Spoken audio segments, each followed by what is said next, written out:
हर देश का भविष्य उसकी आगामी पीढ़ी पर निर्भर करता है, जिसके लिए यह जरूरी है कि स्कूल स्तर पर ही बच्चों को एक जिम्मेदार और जागरूक नागरिक बनाने की ओर प्रयास किए जाएं। इसके साथ उनके माता पिता को भी जागरूक कर उनके बच्चों के विकास से संबंधित गतिविधियों में शामिल किया जाए। इस सोच के साथ कई सरकारी प्राइमरी स्कूलों के बुनियादी ढांचों में मामूली से संशोधन कर क्योर संस्था ने वाटर रेजिलिएंस स्कूल मॉडल का क्रियान्वयन किया है।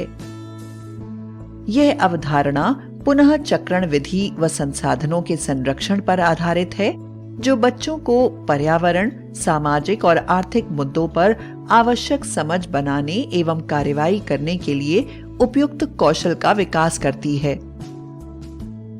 इसमें छात्रों, शिक्षकों, स्कूल स्टाफ, परिवारजनों आदि की भागीदारी सुनिश्चित की गई है एवं व्यवहार परिवर्तन संचार यानी BCC गतिविधियों को भी शामिल किया गया है। सामान्य स्कूलों की तुलना में वाटर रेजिलिएंस स्कूल आत्मनिर्भर होते हैं, जो अपनी रोजाना की जरूरतों को पूरा करते हैं। इस मॉडल में मुख्यतः 3 सिद्धांतों का प्रयोग किया गया है, जिसमें शामिल सभी प्रक्रियाएं भागीदारी पर आधारित हैं। स्कूल के जल प्रबंधन को सतत यानी सस्टेनेबल तौर पर विकसित करना, स्कूल के वातावरण को स्वच्छ और स्वस्थ बनाना, स्कूल के पारिस्थितिकी पदचिह्नों को कम करना तथा नई पीढ़ी को पर्यावरण के प्रति संवेदनशील बनाना और उनकी क्षमता का निर्माण करना। मूल उद्देश्य स्कूल को एक ऐसा स्थान बनाना है जो कि सभी धर्म, जाति, समुदाय, लिंग एवं वर्गों के लिए एक सतत वाटर रेजिलिएंस मॉडल प्रस्तुत करे। एक सामान्य स्कूल को वाटर रेजिलिएंस स्कूल बनाने की प्रक्रियाओं में निम्न चरण शामिल होते हैं। हितधारकों का मानचित्रण, संसाधन मानचित्रण, संसाधनों के अंतर का आकलन, स्कूल योजना बनाना, योजना का क्रियान्वयन, संबंधित हितधारकों की क्षमता निर्माण करना और स्कूल का रखरखाव। आइए इन्हें विस्तार में समझें। हितधारकों का मानचित्रण। स्कूल के हितधारक 2 तरह के हो सकते हैं। एक, जो कि सीधे स्कूल से जुड़े हुए हैं, जैसे कि बच्चे, अध्यापक, माता पिता, स्कूल स्टाफ आदि, और साथ ही स्कूल के विकास कार्यों के लिए स्कूल प्रबंधन समिति या पर्यावरण समिति के सदस्य भी इसमें शामिल होते हैं। दूसरे, अप्रत्यक्ष हितधारक, जैसे कि स्कूल के बगल में रहने वाले पड़ोसी घर, जो कि स्कूल के संसाधनों का प्रयोग अपने दैनिक कार्यों में करते हैं। इन सभी का मानचित्रण करके स्कूल हितधारकों की एक सूची तैयार की जाती है। संसाधन मानचित्रण। सबसे पहले चुने गए स्कूल परिसर का एक संसाधन मानचित्रण बनाते हैं, जिसमें स्कूल परिसर के अंदर और बाहर के संसाधन, जैसे कि स्कूल में जल स्रोतों की स्थिति, शौचालय की उपलब्धता, कूड़े का प्रबंधन, पौधों की जानकारी, निकलने वाले अशुद्ध जल की स्थिति, सोलर सिस्टम की उपलब्धता, स्कूल के सबसे अच्छे और खराब जगहों आदि को चिन्हित करते हैं और स्कूल के बाहर की स्थिति एवं संसाधनों को एक नक्शे में दर्शाते हैं। संसाधनों के अंतर का आकलन। इसमें स्कूल संसाधनों की कमी का मूल्यांकन करते हैं, जिसके लिए हितधारकों से जानकारी इकट्ठा की जाती है। उदाहरण के लिए कि यदि स्कूल के शौचालय की सफाई और संसाधनों का मूल्यांकन करना है, तो संबंधित हितधारक बच्चे, सफाई कर्मचारी, सिक्योरिटी पर्सन और स्कूल टीचर होंगे। यदि शौचालय की स्थिति सही नहीं है, तो इसके क्या कारण हो सकते हैं, जैसे कि इंफ्रास्ट्रक्चर से संबंधित, शौचालयों का डिजाइन, वॉश बेसिन या यूरिनल की ऊंचाई, रोशनी का प्रबंध, दरवाजों में चिटकनी की ऊंचाई, शौचालय के प्रयोग की जानकारी, सफाई व रखरखाव आदि। इसमें जानकारी बच्चों से ली जाती है कि वह क्या समस्या अनुभव करते हैं और इसके क्या समाधान हो सकते हैं।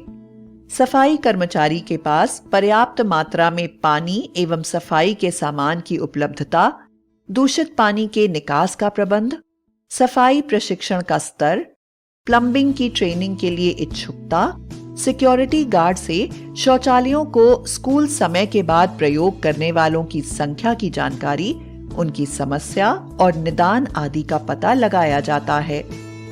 स्कूल टीचर के पास पर्याप्त संसाधन यानी शौचालयों की संख्या बच्चों की संख्या के अनुसार होना, रख रखाव के लिए पर्याप्त फंड, पानी की सप्लाई का भुगतान आदि का भी पता लगाया जाता है। इसी तरह जल स्रोत की स्थिति, पानी की उपलब्धता, मांग व आपूर्ति की गणना की जाती है, जैसे कि पानी के स्रोत, किस गुणवत्ता के पानी की मांग किस तरह के कार्य के लिए है, स्कूल में किसी प्रकार की जल शुद्धिकरण की विधि का प्रयोग करते हैं या नहीं, पानी का मासिक बिजली बिल, मासिक रखरखाव का खर्च, क्षेत्र में बारिश की स्थिति, स्कूल का जल संग्रहण क्षेत्र, संसाधनों के प्रबंधन की जिम्मेदारी आदि। इसी तरह कूड़े के प्रबंधन का आकलन करते हैं, जैसे कि कूड़े का प्रकार, प्रतिदिन निकलने वाले कूड़े की मात्रा, क्लासरूम में डस्टबिन तथा गीले और सूखे कूड़े को अलग करने की व्यवस्था, क्लासरूम से लेकर कचरे की गाड़ी तक ले जाने की जिम्मेदारी, स्कूल में कोई प्रबंधन समिति है या नहीं आदि। अब बारी आती है स्कूल में हरियाली के आकलन की। इसमें यह देखना जरूरी है कि स्कूल परिसर के कितने भाग में हरियाली है, परिसर का कितना भाग कच्चा है, स्कूल में पर्यावरण समिति है या नहीं, अगर है तो कितनी सक्रिय है, हरे भागों की देखरेख का जिम्मा किसका है, यदि परिसर में पौधे हैं तो किस प्रकार के हैं आदि की सूची बनाना जरूरी है। सभी जानकारियों को विषय एवं प्राथमिकता के आधार पर एक मैट्रिक्स में सीजन के अनुसार डालकर संसाधनों के अंतर को समझा जाता है। मुख्यतः यह देखते हैं कि चुनौती किस प्रकार की है और कहां है, इसके कारण क्या हैं, इसके समाधान क्या हो सकते हैं, इसको पूरा करने के लिए किन किन संसाधनों और कितने समय की जरूरत होगी आदि। स्कूल योजना बनाना। जानकारियों के आधार पर एक कच्ची योजना तैयार की जाती है, जिसे शिक्षा विभाग के अधिकारियों, अध्यापकों, बच्चों, अभिभावकों, स्कूल स्टाफ एवं पड़ोसी समुदाय के बीच चर्चा एवं सुझाव के लिए रखा जाता है। यह भी सुनिश्चित किया जाता है कि सभी के हितों को ध्यान में रखा जाए एवं सभी के मुद्दों और सुझावों को शामिल किया जाता है। इसके बाद आर्किटेक्ट, इंजीनियर एवं सामाजिक सलाहकारों की मदद से नियमानुसार स्कूल की एक औपचारिक योजना को तैयार करते हैं। योजना का क्रियान्वयन। इसके अंतर्गत निम्न गतिविधियां की जाती हैं। जल संचयन प्रणाली का निर्माण। जल संचयन प्रणाली में वर्षा जल को इकट्ठा किया जाता है। इसमें स्कूल परिसर का आकार, कुल जल ग्रहण क्षेत्र, वर्षा के आधार पर भूमिगत या ओवरहेड टैंक का निर्माण करते हैं, जिसका उपयोग पीने के लिए किया जाता है।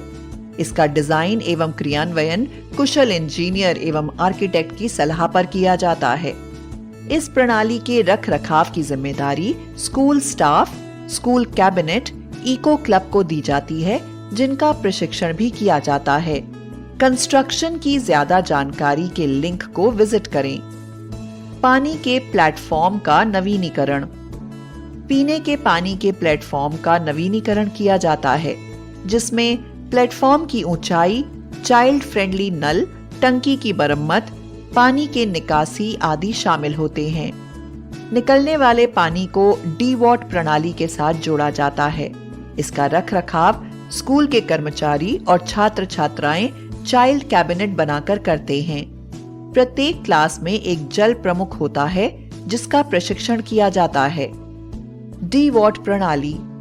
किचन गार्डन में पानी की जरूरतों को पूरा करने के लिए वॉश बेसिन से निकलने वाले पानी को डी-वॉट के द्वारा जैविक प्रक्रिया के माध्यम से शुद्ध किया जाता है और इसका प्रयोग सिंचाई के लिए किया जाता है। कंस्ट्रक्शन की ज्यादा जानकारी के लिंक को विजिट करें। किचन गार्डन और पौधारोपण।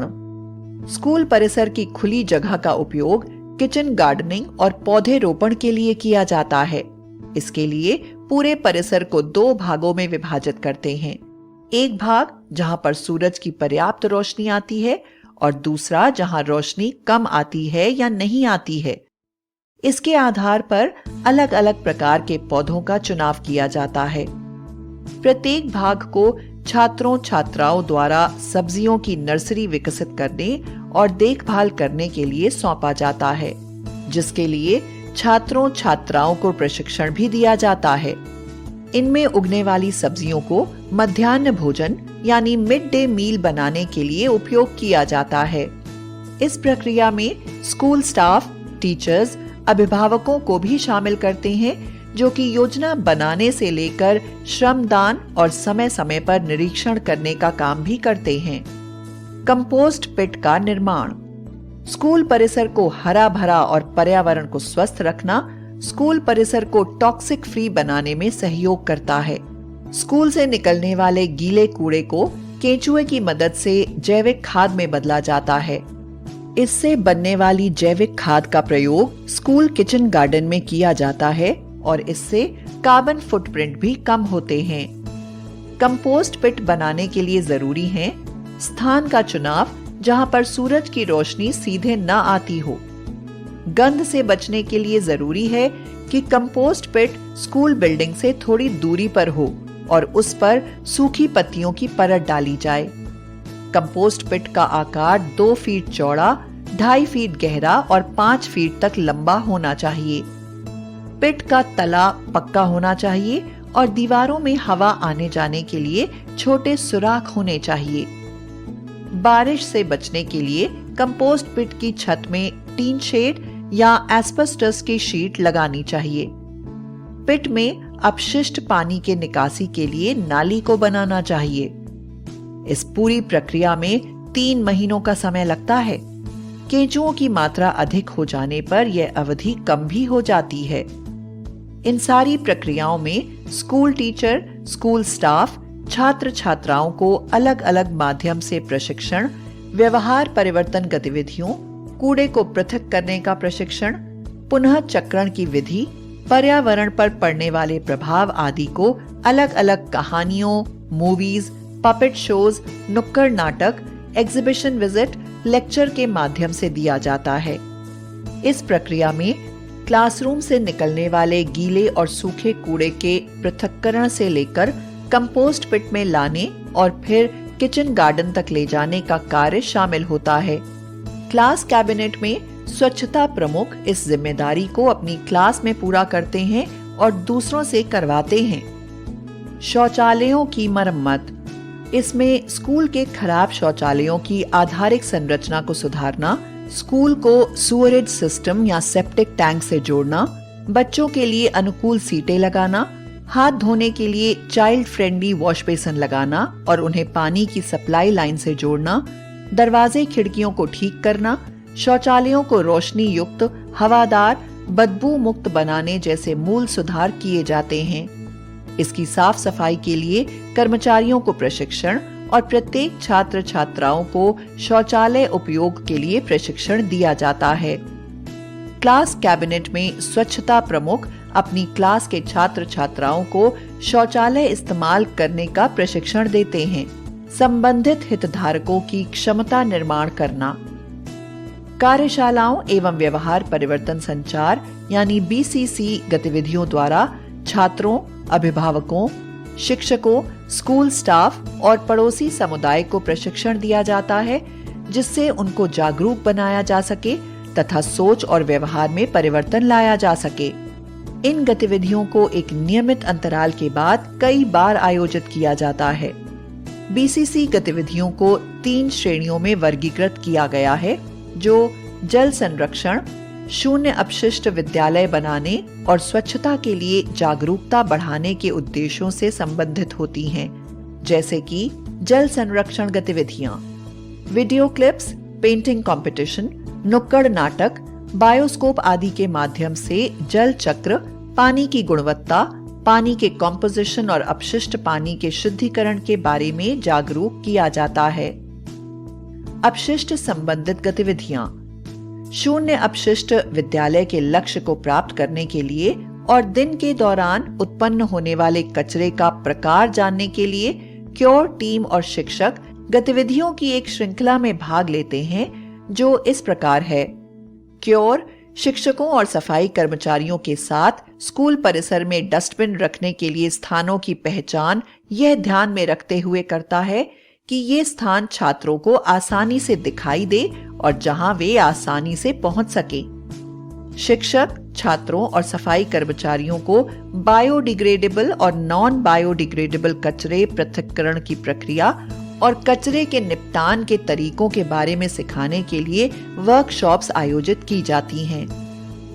बायोडिग्रेडेबल कचरे पर आयोजित वर्कशॉप के प्रभाव का आकलन करने के लिए एक चेकलिस्ट बनाई जाती है, जिसमें कक्षा में या बाहर स्थापित हर कूड़ेदान में फेंके गए बायोडिग्रेडेबल और नॉन बायोडिग्रेडेबल कचरे का प्रतिशत लिखा जाता है। वृक्षारोपण अभियान में प्रत्येक हितधारक एक पौधा लगाता है और बगीचे के उस हिस्से के रखरखाव की जिम्मेदारी लेता है। शिक्षकों को पेड़ों के रखरखाव की जिम्मेदारी सौंपी जाती है। यह गतिविधि उन्हें पारिस्थितिक रूप से जिम्मेदार बनाने और स्कूल के अंदर उपलब्ध कुल स्थान के उपयोग को बढ़ाने के लिए की जाती है। साथ ही प्रत्येक कक्षा से 5 छात्रों को 2 महीने के लिए शौचालय, जल, खाद्य, स्वास्थ्य और अनुशासन की निगरानी करने के लिए प्रमुख के रूप में चुना जाता है। इससे छात्र अपने शिष्टाचार के बारे में निगरानी रखता है और दूसरों को प्रेरित करता है। क्षमता निर्माण गतिविधियां। स्कूलों में दैनिक उपयोग के सफाई उत्पादों के सस्ते विकल्पों पर वर्कशॉप आयोजित की जाती है, जिसका उद्देश्य यह सुनिश्चित करना है कि छात्र और उनके परिवार अपने घरों में बेहतर स्वच्छता का अभ्यास करें। इसमें आयोजित की जाने वाली गतिविधियां इस प्रकार हैं।